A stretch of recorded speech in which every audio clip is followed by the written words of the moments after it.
I was studying music at uni, it was in my final year, and I was having trouble with stage fright, and I had got hooked on beta blockers, which not a lot of people know that they're prescribed to musicians for stage fright. Surgeons use them, judges use them, and it just calms down the nervous system. But they had a very unfortunate effect of severe depression, and I didn't know, and I would end up in bed 3 days after I'd taken one, and I didn't know what it was. And of course the final year, there's lots of exams going on, so I started taking them all the time, and I ended up catatonic. I was dressed like a tramp the night. It was 8 o'clock at night. Most people wouldn't mind these things. I was 20. 1975 was the year I came. I came on the 1st of June, would you believe? I was totally scatty, but I mind these things. So there was a nurse called Pinky who died before I came back in 81. She put us up to bed, and I hadn't slept for 8 days, and I arrived at 8 o'clock at night. I wasn't sleeping that night. Now there were no meant to be sleeping tablets in the hospital, but then Pinky used her discretion and gave me a couple of sleeping tablets. 12 or 13 hours I had, and I was getting back to normal straight away. She was a great nurse, and I missed her a lot. One night I was quite suicidal, and the doctor came and recommended that I should go into hospital to the Royal Ed. But unfortunately my ex now, he had experience of being an inpatient and had such a traumatic time in there that he was trying to protect me from going in. The doctor came, recommended I go to hospital, but before I could get to hospital, I tried to take my own life. I went to my GP and broke down in his office, and he abandoned the surgery, took me down to the Royal Edinburgh, and I was admitted immediately, and that was in 2000, so I was 21. I was 22 in 2000, and that's when I first went into the hospital. And what was kind of experience was that for you? It was okay at the time, yeah. That ward was all right. I've been on other wards which weren't very nice, but that was fine. I was about 52 when I first was admitted to the hospital. The first time I've stayed overnight in the hospital. I don't really remember that much about it, though I do remember some of the nurses were very helpful. I was in a general hospital first for quite a long time, about 8 months, trying to recover from the spinal injury. And because my injuries were self-inflicted, I found that really hard to deal with. That I didn't deserve, any help, and I didn't deserve to be rehabilitated. So I went from Glasgow over to Edinburgh to a ward at the Royal Ed. I was terrified, but I was also still quite numb and in shock because I kind of, I felt I'd lost everything. Knowing that I'd survived was hard. Having to face everybody was hard. Very difficult to survive a suicide and see the impact it had on people. It was very, very, very difficult. And I've had to promise I'll never do that again. The first admission was a total relief, and I think I slept for the first few months I was there. The funniest thing I noticed when I got to the ward was the beds had duvets. Because if you go to a general hospital, it's just sheets. And I thought, this is weird. People must stay here for a long time. One of the wards I was in, I got my own bedroom, but another ward I had to stay with, I was with other people. So, yeah. So how did it feel like having to share a room? It wasn't that great, Could hear people at night making noises and things like that. It wasn't so great. I was in a dorm of 6 people. I'm a very light sleeper, and I had trouble initially with snoring. It was a nightmare, and people nicking my stuff, people trying to get into my bed in the middle of the night. I very rarely got a single room or a double room. I've never had a single room in my life. Never had a single room now. It's not up to me, it's up to the doctors and nurses. I'll be delighted if I ever get a single room. I remember going for my first meal and I was quite worried about that because I had to leave the ward. I just wanted to sit in the one position and just be alive and that, so I didn't want to have to do anything. I don't know how long, it might have been a couple of years before a psychiatrist said, come on, you don't want to try and go out? And I just thought, no, thank you. You had to get up in them days. They're very strict about getting up, and you go up at 6 o'clock. Oh, the weekends you're allowed a bit longer lie. We'd walk round Morningside. Walking's my middle name, and we'd just walk, and we'd say to people in Morningside, nice dog, nice people, and they would say, they'd be all chuffed, you know. We'd go to a movie sometimes, and I was a practising Catholic at the time, so we went to St Peter's up, and you know, up the road. And Professor Oswald would come and see me every Saturday. That was my consultant. Plus, he was in charge of the North Wing. He'd go like this, he'd stare into the floor like that, you know what I mean? I says, what are you doing that for? He says, I'm listening, he says. Was there anything you didn't like about being in hospital? Being away from family. Because I stay on my own and we don't have any parents, I'm quite close to my other sisters and they've been helping me. Fiona in particular has been a good help to me. Sometimes feel guilty because she's younger than me. You know, they've got their own families, but they're nice on the whole, you know. We've always been close, so. One of the things that really helped me a lot was going to the horticulture project.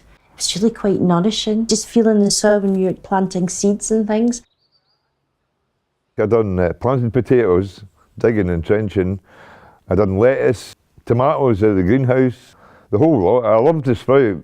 I had a friend, you know, and the staff used to call us Rosemary and Thyme, going off, and we had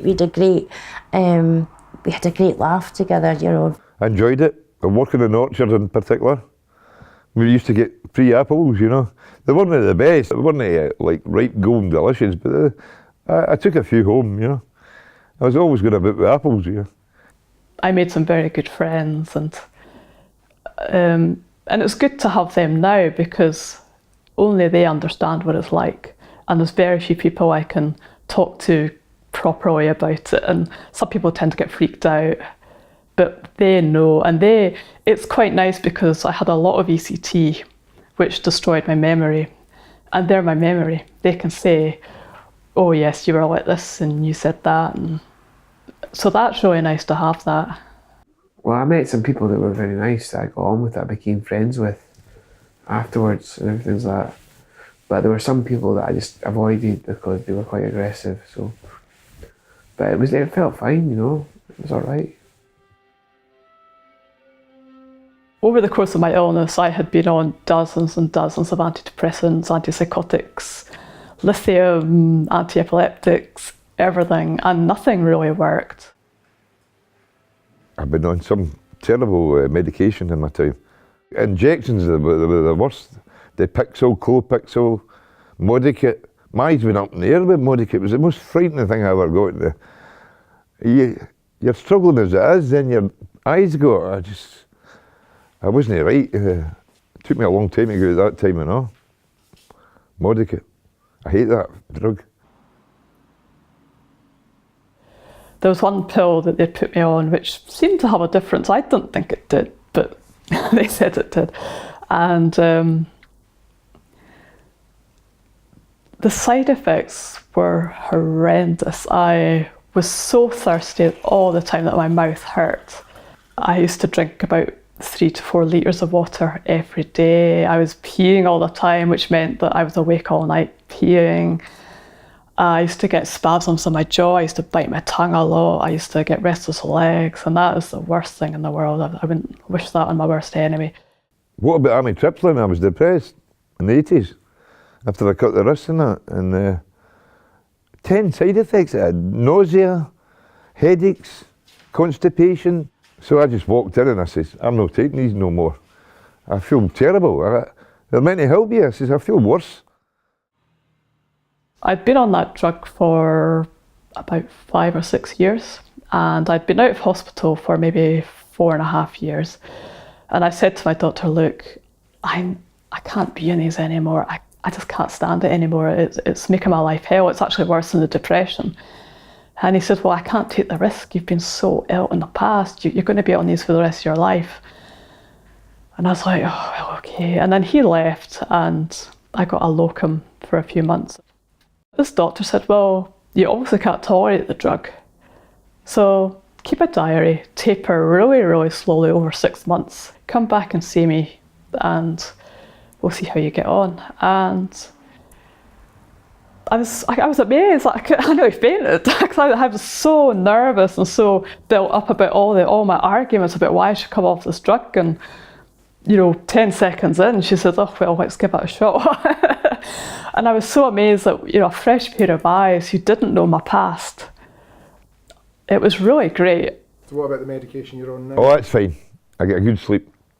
And I feel good during the day as well. Everything's fine now. I'm happy now. I'm just talking about the unhappier times.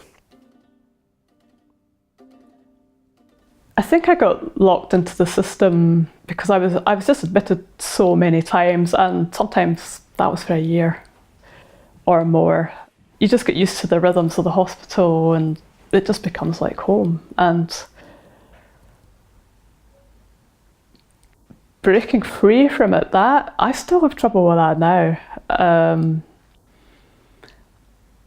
Some people catch me saying, oh, is it okay if I open the window? Is it okay if I go to the loo? Is it okay if I do this? Is it okay if I do that? I'd been watching the sky at night and they were talking about how you could see Mars from Earth this particular year. So I thought, oh, that's quite interesting. So I knew one of the nurses, I found out he was an amateur astronomer, and we'd been talking about it. And I'm saying, so what would I look for? Complete novice, don't know what I'm looking for. So he told me where to go into the kind of house car park and look up and at a certain angle near the moon, and he says, and it's just like a pink dot, but that's Mars. So that was great. So I did that on my pass. Came back in and another nurse was asking me, where have you been, what you've been up to, and I explained, I says, I was out in the car park, I says, and I was checking out Mars. It was great, and just this pink spot. But it came to light at my weekly meeting that it'd been reported that they thought I was speaking to the Martians. Because there was no context for them behind it. That I had just come back from a pass.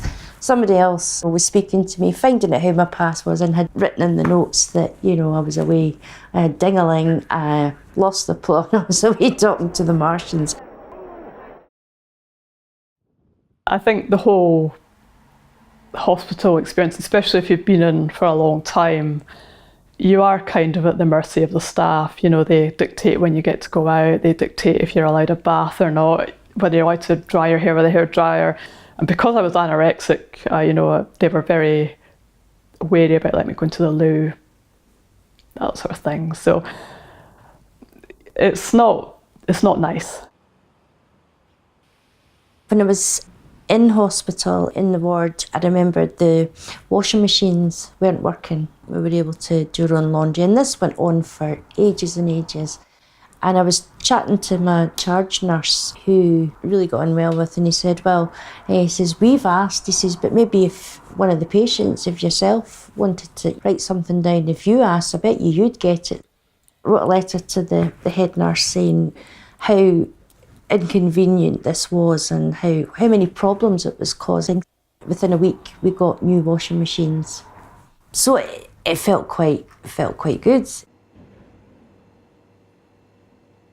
And other people I've met are in the Patients' Council, and they got me to join the Patients' Council, which have made a big difference to my life, and very good friends with them.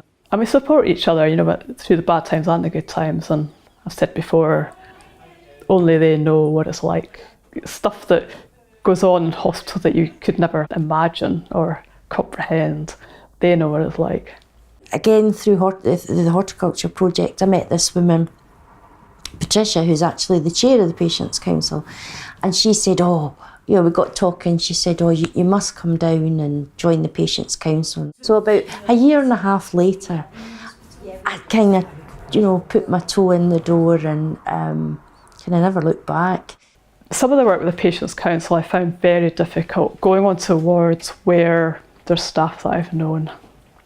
I still have that lack of confidence now that my views are not valid, because for so many years I was told what to do, what medication I was going to take, what was going to happen with my care, and I was very seldom given an opportunity to talk about what I wanted. Going to the Patients' Council, the shift is it's away from you. You have your own personal experience, which you can bring of being a patient, but it's not about you. It's not about your own story. It's about improving the service.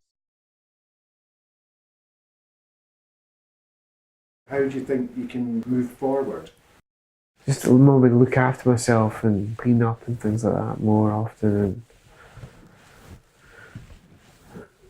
And I might be getting my own place sometime, I don't know, but just take care of myself, you know.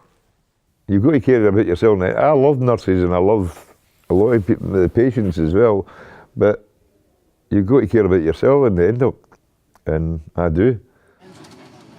I get the odd days thinking, oh, how long am I going to be not working for and that kind of thing. But I like a wee bit more pennies. But something maybe turn up when I least expect it. I'm taking each day as it comes. I would like to get a job, but doing something that I really like, and do a lot of travelling. I mean, I missed a lot because I was in hospital for nearly 10 years.